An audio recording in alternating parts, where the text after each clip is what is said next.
আজকে নতুন একটা ভিডিও দিয়ে শুরু করছি। এটা স্কুল রিলেটেড খুব গুরুত্বপূর্ণ ভিডিও, যারা অষ্টম শ্রেণীতে পড়ে তাদের জন্য, অর্থাৎ 2024 সালে যারা 9-এ পড়তো, রেজিস্ট্রেশন ফর্ম ফিল আপ করেছে এবং তাদের একটু সংশোধনের জন্য সময় দিয়েছে।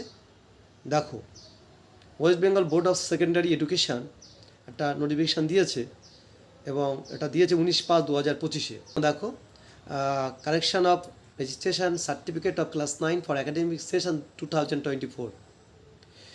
This is to notify to all the regional class 10 institution under West Bengal Board of Secondary Education that the correction process of registration certificate of 9 for academic year 2024 will be continued again from 2nd June 2025 and continued till 20th June 2025.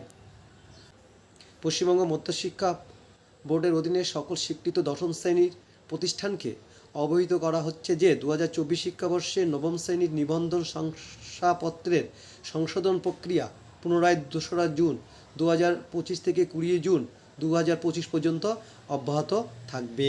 ছাত্রগুলো পড়ে তাদের নাম, ছবি এবং স্বাক্ষর এবং প্রয়োজনীয় কাগজপত্র নিয়ে সংশ্লিষ্ট যে অ্যাড্রেসটা দেওয়া আছে ওই অ্যাড্রেসে সংশ্লিষ্ট আঞ্চলিক পরিষদ অফিসে যোগাযোগ করতে বলা হচ্ছে এবং কারেকশন করার জন্য অনুরোধ করা হচ্ছে। এই হচ্ছে আজকের গুরুত্বপূর্ণ বিষয়। আমার পড়তো তাদের রেজিস্ট্রেশন ভুল আছে, তাহলে সে সুযোগ 2রা জুন 2025 থেকে 20 জুন 2025 এই মধ্যে সংশ্লিষ্ট অফিসে গিয়ে স্কুল কর্তৃপক্ষ বিশেষ ব্যবস্থার মাধ্যমে কারেকশন করিয়ে দেবে। এই নামের ছাত্রদের কোনো ভুলভ্রান্তি থাকে তাহলে সেটা সংশোধন হবে এবং স্কুল কর্তৃপক্ষ অবশ্যই এটা নজর রাখবেন। আমার মনে হয় ছাত্রদের কোনো অসুবিধা হওয়ার কথা না। এই ছিল আজকে গুরুত্বপূর্ণ খবর। ধন্যবাদ।